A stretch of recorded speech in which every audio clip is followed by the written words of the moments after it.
es un placer poder compartir con ustedes los resultados de este reporte y escuchando las diferentes presentaciones, sobre todo de ayer. Creo que hay muchas áreas en común. Hay algunas áreas que sí están siendo resaltadas en este reporte. Entonces, solamente a manera de introducción al IPCC, un poco de resumen de este reporte. En cuanto a los autores, fueron 270 autores, 41% mujeres, que aunque no hay equidad de género todavía, este es el grupo de trabajo que tiene mayor equidad de género y también equilibrio entre países en desarrollo y países desarrollados. Para los resultados de este informe, se vieron más de 34,000 artículos científicos y es costumbre en el IPCC durante sus 3 periodos de revisión experta que todos los comentarios se respondan y esta información es disponible al público. Entonces, fueron más de 62,000 comentarios y con muy buenos aportes también. Ahora, lo que estamos viendo ahorita es de que el calentamiento global ha causado muchos impactos negativos, muy extensas y peligrosas alteraciones en la naturaleza, como podemos ver con los diferentes incendios forestales, pero también afectando la vida de todas las personas alrededor del mundo. Está afectando la forma de vida de billones de personas. Esto lo podemos ver en la región, por ejemplo, con la intensificación de la temporada de huracanes, el incremento del nivel del mar, diferentes inundaciones que causan derrumbes y que sobre todo en la región también podemos ver un incremento en pérdidas y daños. Los impactos también se magnifican en ciudades donde vive un poco más de la mitad de la población mundial. Podemos ver, por ejemplo, hoy en día los diferentes impactos de las olas de calor, sobre todo en Europa esta semana, pero aún sin estas olas de calor tan intensas, también tenemos los efectos de las islas de calor que junto con la contaminación ambiental realmente llegan a afectar la salud de la población. Y esto muestra un impacto importante que pueden tener infraestructura crítica como el transporte, agua, sanidad y servicios energéticos, pero no nada más la importancia para la sobrevivencia, pero también la importancia de que esta infraestructura sea resiliente.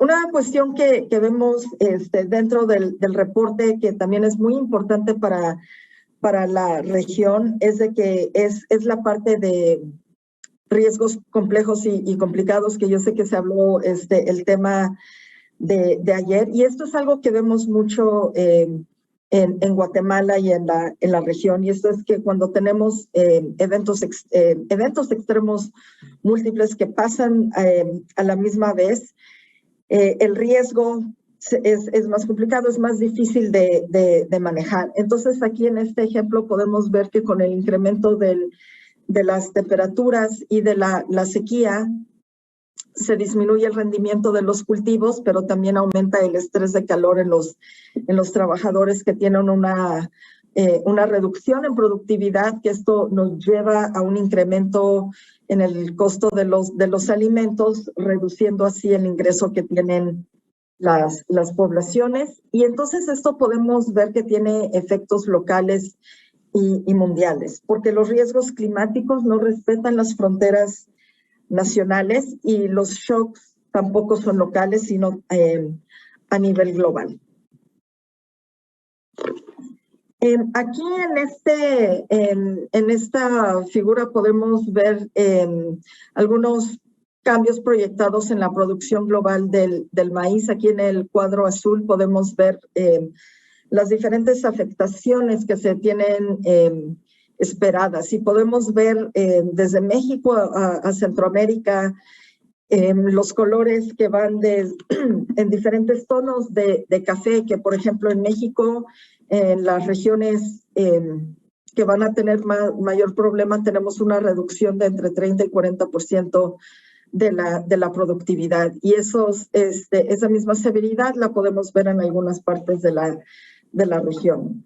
Y esto pueden ver información más detallada en los atlas regionales del Grupo de Trabajo 2. Pero aquí, a pesar de que estamos viendo estas reducciones, al día de hoy ya hay diferentes acciones de adaptación como la agroecología y la agrosilvicultura que se han estado implementando de una forma que incorpore mejor las prácticas tradicionales y rurales como una alternativa sostenible y resiliente al clima. No nada más para mejorar la productividad, sino también mejorar los microclimas y brindar beneficios para la mitigación, la biodiversidad y diferentes objetivos de desarrollo sostenible. Aquí podemos ver, por ejemplo, los retos para el manejo sustentable del agua, agravados también por la sequía, y nuevamente dentro de la región podemos ver los diferentes niveles de estrés hídrico, y sobre todo si nos enfocamos aquí podemos ver la parte del corredor seco. Nuevamente en los atlas del Grupo de Trabajo 2 pueden ver esta información con mayor detalle. Algo que nos preocupa también es de que entre 3.6 y 3.6 mil millones de personas viven en lugares con mayor vulnerabilidad al cambio climático, y estos se encuentran principalmente en África, el sur de Asia, y Centro y Sudamérica, las naciones isleñas y en el Ártico. Y parte del problema, además de la vulnerabilidad climática que enfrentan, es de que estos lugares, estas poblaciones, enfrentan diversos retos simultáneos. Entonces, no es únicamente la vulnerabilidad climática, sino también las vulnerabilidades sistémicas que encontramos, entre ellos el acceso limitado a diferentes servicios e infraestructura básica como agua potable, salud, energía, que hay elevados niveles de pobreza y de pobreza extrema, mucha inequidad, que hay problemas de gobernabilidad y gobernanza, que faltan fuentes confiables de financiamiento y bajos niveles de confianza y problemas en la rendición de cuentas. Esto nos indica a que aun cuando nosotros abordemos la vulnerabilidad climática, las vulnerabilidades sistémicas van a permanecer, por lo que estos también se tienen que abordar de una forma conjunta e integrada. Pero viendo hacia el futuro, a los siguientes años, desde el reporte especial de calentamiento global a 1.5 grados, el IPCC ha estado indicando que cada incremento, cada décimo de grado que incremente el calentamiento global agravará los riesgos para la naturaleza y los habitantes. Aquí en este gráfico, por ejemplo, podemos ver la pérdida de biodiversidad con diferentes niveles de calentamiento, con un color más oscuro indicando una mayor pérdida. Y del lado izquierdo vemos a 1.5 grados centígrados y una diferencia muy drástica a los 3 grados cuando tenemos en muchos lugares del mundo pérdidas que van del rango del 50 al 100% de pérdidas. Tomando en cuenta también que la pérdida en biodiversidad no es nada más la pérdida de alguna especie animal o vegetal, sino también los cambios que lleva consigo dentro de los ecosistemas. A nivel global, lo que estamos viendo hoy en día son las olas de calor que van a seguir incrementando conforme aumente la temperatura. Vamos a tener problemas de escasez de agua. Hay evidencia de que a un incremento de 2 grados centígrados, las regiones que dependen del deshielo experimentarán un 20% menos de disponibilidad de agua para la agricultura. También, como vimos en otra diapositiva, hay problemas de seguridad alimentaria. Y para el riesgo de inundaciones tenemos 1 billón de personas viviendo en zonas costeras y en islas que están en riesgo. Y que este riesgo va a aumentar, sobre todo para el 2050. Pero ya hablamos de la forma en que estos riesgos van a estar empeorando. También tenemos soluciones. Las acciones globales de adaptación, si bien han incrementado, existen muchas diferencias regionales importantes. y hay evidencia también de que las poblaciones con mayor riesgo no han beneficiado de diferentes acciones y respuestas de adaptación. Es decir, que todavía tenemos un vacío y que el aumento en las actividades de adaptación no va a la misma velocidad que el aumento de los riesgos. Pero también enfrentamos diversas barreras o desafíos al hablar de adaptación. En primer lugar, tenemos la mala adaptación. Y esto significa que cuando implementamos alguna acción de adaptación, esta llega a incrementar la vulnerabilidad de la población o de los ecosistemas. Y esto se da porque vemos de forma aislada los sectores en vez de una forma integrada o sistémica, o que vemos los resultados a un corto plazo. Y esto agrava la vulnerabilidad, la exposición, los riesgos y las desigualdades sociales. La otra cuestión es de que el no considerar los resultados negativos para diferentes grupos sociales o ecosistemas puede llegar también a crear mayor desigualdad, sobre todo para las poblaciones más marginadas y más vulnerables. Por lo que una buena planeación e implementación desde el inicio, entendiendo realmente las vulnerabilidades a las que nos estamos enfrentando, nos ayudan a evitar la mala adaptación. La otra cuestión de mala adaptación es de que a pesar de que existen fondos como el Fondo de Adaptación o el Fondo Verde del clima, hay algunos proyectos mal etiquetados. Esto significa que realmente son proyectos, por ejemplo, de alivio de pobreza o de desarrollo, que basan indicadores en pobreza y en desarrollo sostenible y no en vulnerabilidad.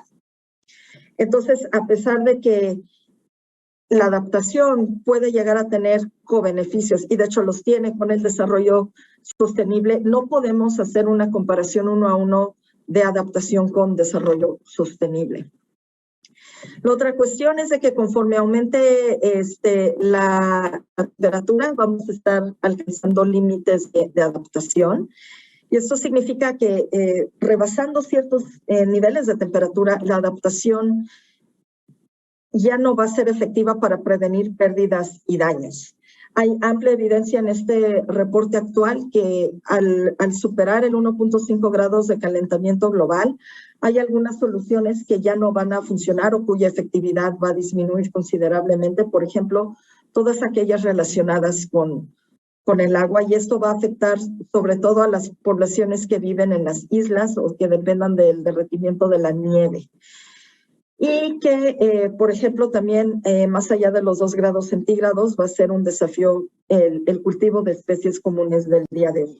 Entonces tenemos que actuar antes de llegar a esos límites para los cuales ninguna opción de adaptación nos va a ayudar.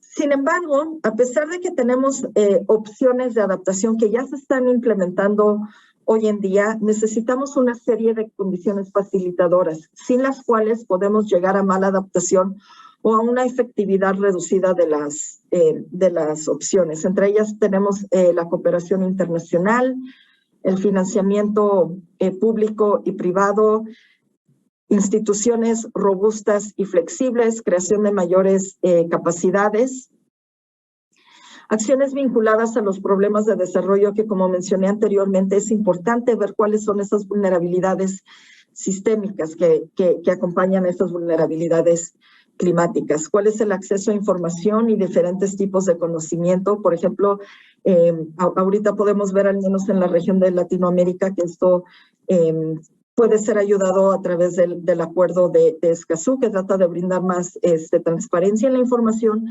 pero también el incremento del uso de conocimiento indígena. Yo sé que ayer hubo unas sesiones muy buenas de conocimiento indígena, y creo que es un hito en este reporte que por primera vez se equipara el conocimiento indígena con el conocimiento científico.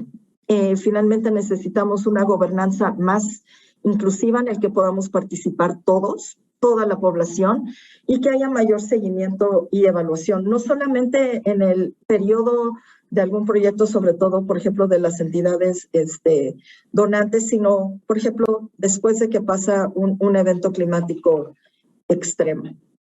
Entonces, aquí podemos ver una metodología que empezó a crearse desde el reporte especial de calentamiento global a 1.5 grados, donde tratamos de hacer una mayor incorporación de diferentes indicadores, tratando de ir más allá de los indicadores tecnológicos y económicos que normalmente predominan. Entonces aquí hay 6 dimensiones: económico, tecnológico, institucional, social, ambiental y geofísico. Y parte de la razón de esto es porque también queremos hacer ese enfoque en la población más vulnerable. Entonces, por ejemplo, en la parte social tenemos aceptabilidad de la opción de adaptación por parte de las comunidades, que haya inclusividad, que haya equidad intergeneracional, equidad de género.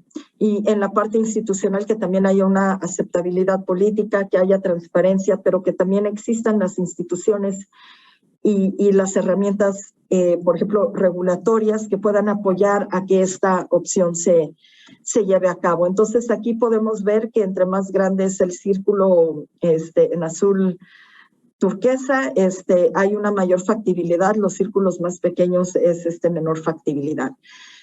Pero aquí lo importante es de que en el círculo pequeño, menor factibilidad no necesariamente significa que hay que evitar esa opción, sino significa que una de 2 opciones: no hay suficiente información a la hora de hacer este estudio como para poder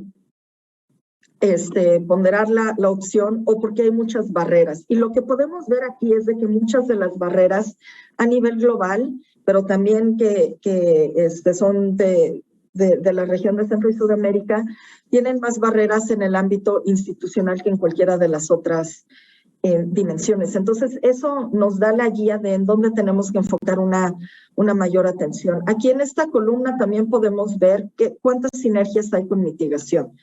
Entonces, entre más grande el círculo, mayor sinergia. Entonces, si vemos en esta opción de adaptación basada en bosques, podemos ver que tiene una media alta factibilidad con una gran sinergia con la mitigación. Aquí podemos ver estas opciones un poco más de cerca y podemos ver, por ejemplo, nuevamente adaptación basada en bosques, agroforestería y manejo de la biodiversidad y conectividad entre ecosistemas como algunas de las opciones que mayor factibilidad tienen y también con más sinergias con mitigación. Ahora en este gráfico podemos ver también para cada una de las opciones los vínculos que tienen con diferentes grupos o ecosistemas en riesgo, por ejemplo, grupos étnicos, equidad de género, población en extrema pobreza, y con cada uno de los 17 objetivos de desarrollo sostenible. Entonces aquí nuevamente vemos, por ejemplo, que la adaptación basada en bosques tiene sinergias o nexos positivos con la mayoría de los objetivos de desarrollo sostenible. Los espacios en blanco indican donde no encontramos evidencia suficiente. Y aquí podemos verlo de una forma un poco más clara, por ejemplo, que el ODS 3 sobre salud, el 6 de agua, el 11 de ciudades y comunidades. Son algunos de los que aparecen en todas las opciones, tanto de sistemas de transición terrestres y oceánicos y de urbanos y de infraestructura. Una cosa que sí quiero resaltar aquí es de que si pueden notar tanto aquí en estas figuras, es de que la organización de esto lo estamos haciendo por sistemas de transición. Y esto es porque vemos de que a nivel sectorial no tenemos esa flexibilidad de poder integrar opciones de adaptación con mitigación, con desarrollo sostenible. Entonces, por ejemplo, en el sector energético, si hablamos del consumo de leña para cocción y todas las implicaciones que eso tiene tanto para pobreza como para salud como para cambio climático, vemos que realmente no se puede manejar a nivel sectorial porque están involucrados entidades del sector salud, forestal, medio ambiente, entre otros. Y pasa lo mismo con cada una de estas opciones, porque aquí a lo interno tenemos interacción de bosques con agricultura, con biodiversidad, con sistemas energéticos que a la vez tienen impacto con sistemas urbanos de infraestructura y energéticos. Aquí brevemente les enseño algunas opciones de mitigación del grupo de trabajo 3 y también con los diferentes vínculos con los objetivos de desarrollo sostenible y, por ejemplo, aquí infraestructura verde, que son opciones que aparecen tanto para adaptación como para mitigación. Y aquí las opciones de mitigación para los sectores agrícola y forestal, en donde lo que tenemos que tener cuidado es de que si bien hay opciones que nos pueden dar reducción de emisiones significativas, también puede tener compensaciones con el desarrollo sostenible, sobre todo en cuanto a uso de la tierra, por lo que se requieren diferentes políticas e inversiones para asegurar un acceso a alimentos, agua y a energía. Entonces, ¿qué nos dice esto sobre nuestro futuro? Y este desarrollo resiliente al clima tiene un marco en el que estamos involucrando a todos los niveles de gobierno y de la población, incluyendo a los grupos más vulnerables, más marginalizados, donde priorizamos equidad, ética y justicia, donde conciliamos diferentes intereses, valores y puntos de vista y donde se aprovecha un rango amplio de conocimiento. Y como pudimos ver en lo que les expliqué del análisis multidimensional de factibilidad, es de que estamos realmente tratando de ir más allá del valor económico de las diferentes acciones que estamos tomando. Entonces, cuando hablamos de un desarrollo resiliente al clima, estamos hablando donde la adaptación apoya al desarrollo sostenible, donde evitamos los cambios irreversibles y donde realmente tratamos de mantener los niveles de calentamiento global a un nivel menor a 1.5 grados centígrados. Y que hay otra trayectoria donde los vacíos de adaptación se siguen incrementando, donde no se toman en cuenta las diferentes inequidades o vulnerabilidades sistémicas y donde si tomamos en cuenta los compromisos nacionalmente determinados que se tienen a la fecha, vamos a estar rumbo a un calentamiento global de 3.2 grados centígrados para el 2100. Y donde si seguimos con una dependencia a combustibles fósiles, ya no vamos a poder cambiar de trayectoria a tiempo. Pero estas no son las únicas dos trayectorias que se tienen. Tenemos una diversidad de trayectorias que podemos tomar y que de hecho si empezamos, por ejemplo, en una tendiendo hacia baja resiliencia, podemos cambiar hacia otras trayectorias. Aquí lo importante de ver son estas trayectorias punteadas, que significa que son trayectorias que ya hemos perdido, a las que ya no tenemos acceso debido a acciones o decisiones que se han tomado en el pasado. Y tenemos una ventana corta de una década para tomar acciones antes de que haya más trayectorias que también vayamos a perder.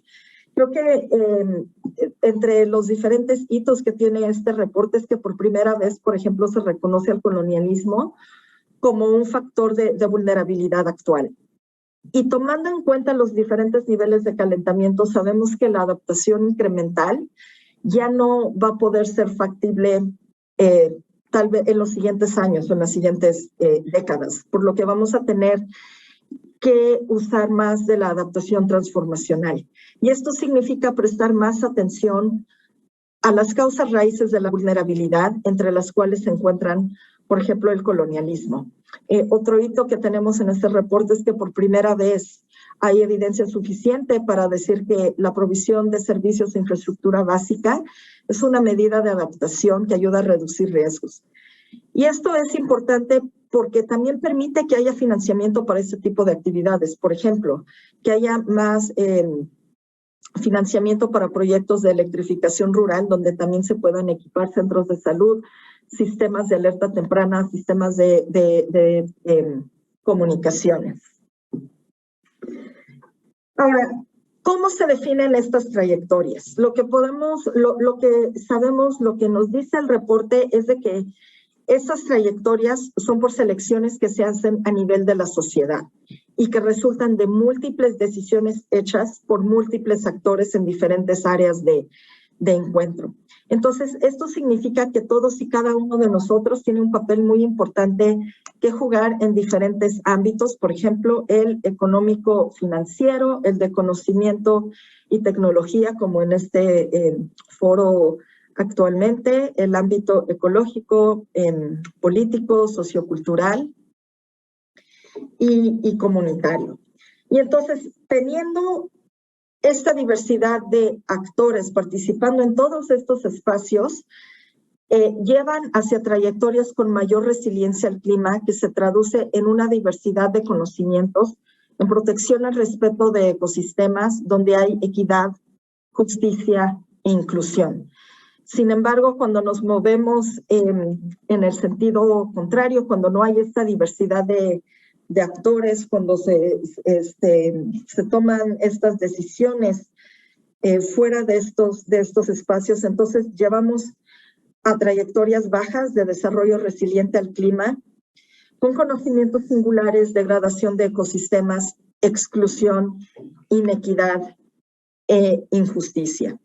Entonces, esto significa, ya trayendo todo junto aquí, es de que necesitamos adaptación también a nivel de la sociedad y transiciones sistémicas que van a tardar años en ser efectivas. Entonces, si bien cuando hablamos de que tenemos una década para tomar acción, no significa que todo se tenga que hacer en una década, pero tenemos que dejar el engranaje para que estas transiciones puedan tomar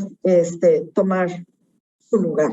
Y para no quedarnos atrapados en unas trayectorias bajas de desarrollo resiliente, y que luego estas otras trayectorias también queden esputeadas, perdidas, porque ya llegamos a límites, porque hay cambios irreversibles y porque las opciones de adaptación ya no son suficientes. Entonces, para cerrar, tenemos amplia evidencia científica de que tenemos que actuar hoy, y que estas acciones las tomamos todos de una forma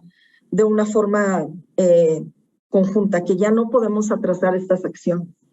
Pero también de que cuando hablamos de diferentes términos como equidad, justicia, inclusión, que no sean solamente términos que usamos porque queremos decir que somos inclusivos, sino realmente pensar en, cuando decimos no dejamos a nadie atrás, ¿qué realmente significa ese no dejar a nadie atrás? O que decir es desarrollo sostenible para todos. Y creo que dentro de las diferentes sesiones de ayer, hubo algunas pláticas que también hablaron de qué significa esas acciones de cambio climático para las poblaciones más vulnerables, y que muchas de las acciones como el manejo, la gestión de riesgos tiene que empezar desde abajo y no siempre desde arriba. Entonces, pues muchísimas gracias por su atención, y quedo atenta si hay alguna pregunta o comentario. Muchísimas gracias nuevamente.